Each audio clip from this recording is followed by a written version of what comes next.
Asante. Kwanza nitumie nafasi hii kushukuru sana mkutano huu mkubwa wa Young Africans ambao ni mkutano wa mwaka, na kikubwa ni kwamba Watanzania waelewe na wachukulie tu jambo la kawaida kwamba michezo hii huwa ina afya kubwa, na hasa utani uliopo kati ya wajadi wa Simba na Yanga. Huu ni utani ambao unakuwepo tangu miaka ya kale, tangu miaka ya nyuma. Na ukiniuliza mimi Mheshimiwa Albert Chalamila, ukiniuliza imani yangu katika masuala ya kiungu kwa maana spiritual philosophy, mimi kwangu na masuala ya filosofia na masuala ya kiroho, mimi ni Mkristo Mkatoliki. Lakini haimaanishi kwamba nabeza mtu ambaye sio Mkristo Mkatoliki. Lakini ukija kwenye masuala ya siasa, mimi ni CCM. Hii haimaanishi kwamba nambeza mtu ambaye yuko CUF, yuko Chadema. Lakini ukija katika masuala ya mipira, nimeamua kuwa mshabiki wa Young Africans, lakini hii haimaanishi kwamba nabeza vilabu vingine. Na mtakumbuka kwamba tarehe 8 ni siku kubwa sana pia. Tuna Simba Day. Sasa Simba Day maana yake ni kwamba na mimi utaniona niko uwanjani tena, nitafika mapema sana. Kumaanisha kwamba mtu wa Yanga na mtu wa Simba, mtu wa Azam wanapokaa pamoja, basi tujue kabisa ni kama tu anavyoweza kukaa Muislamu, Mkristo, tujue tu anavyoweza kukaa mtu wa Chadema, mtu wa CCM, tujue tu mtu anaweza kukaa mtu yote yule, kwa maana kwamba hii ni utani, lakini vitu ambavyo vinaleta afya kubwa kwa ustawi wa taifa letu.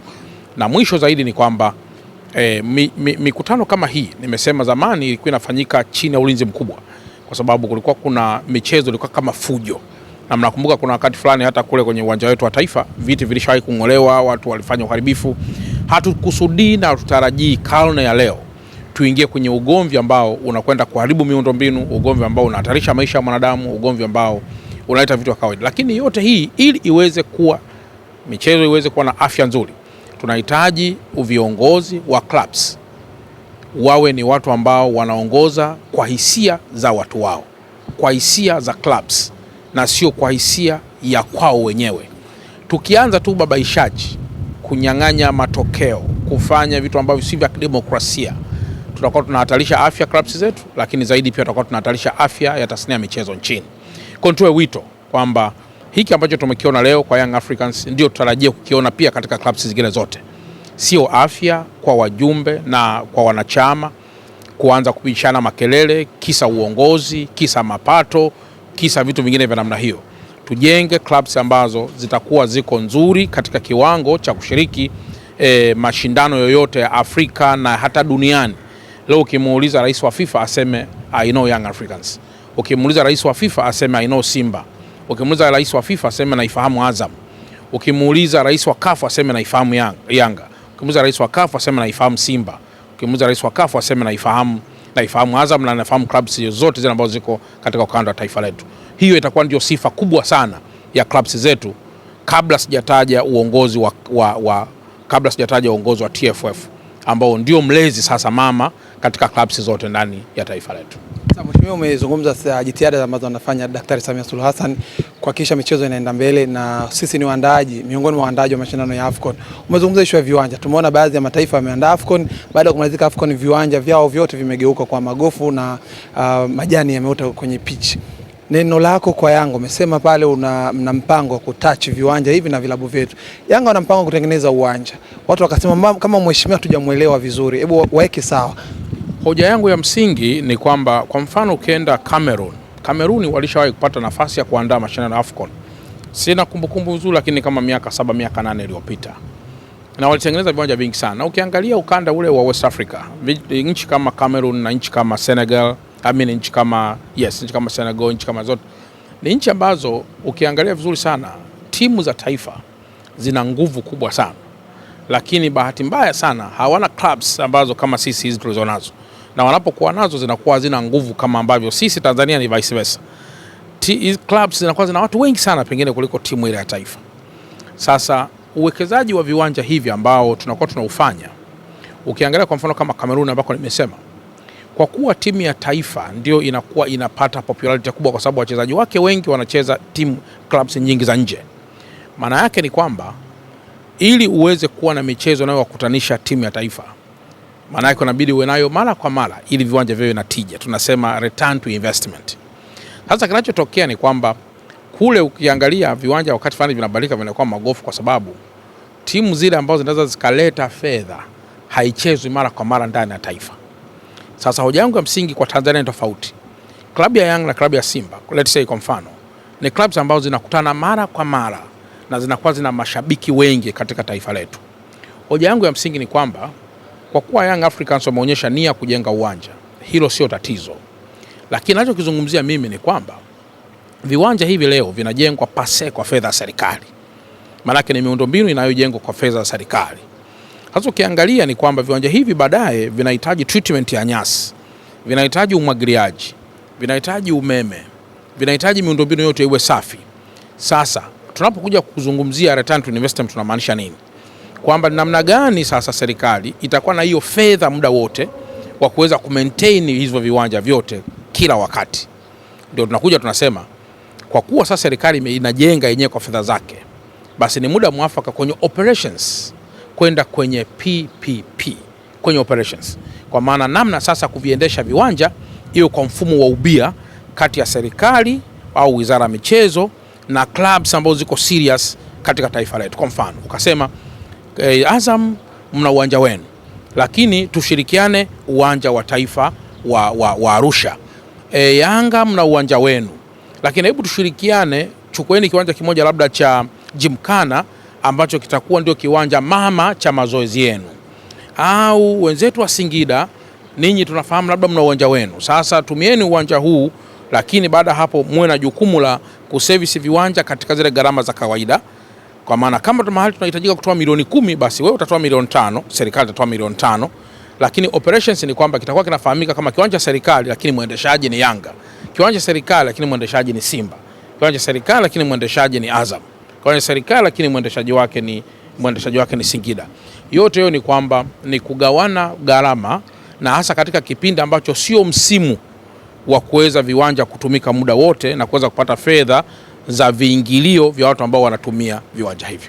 Shukrani. Asante sana. Asante. Kwanza nitumie nafasi hii kushukuru sana mkutano huu mkubwa wa Young Africans ambao ni mkutano wa mwaka, na kikubwa ni kwamba Watanzania waelewe na wachukulie tu jambo la kawaida kwamba michezo hii huwa ina afya kubwa, na hasa utani uliopo kati ya wajadi wa Simba na Yanga.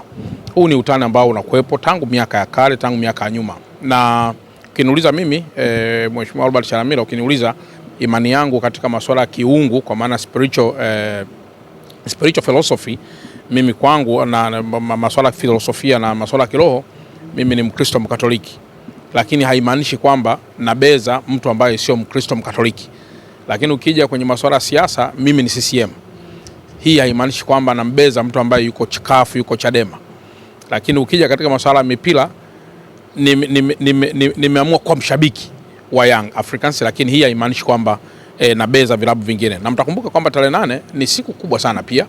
Tuna Simba Day. Sasa Simba Day maana yake ni kwamba na mimi utaniona niko uwanjani tena, nitafika mapema sana.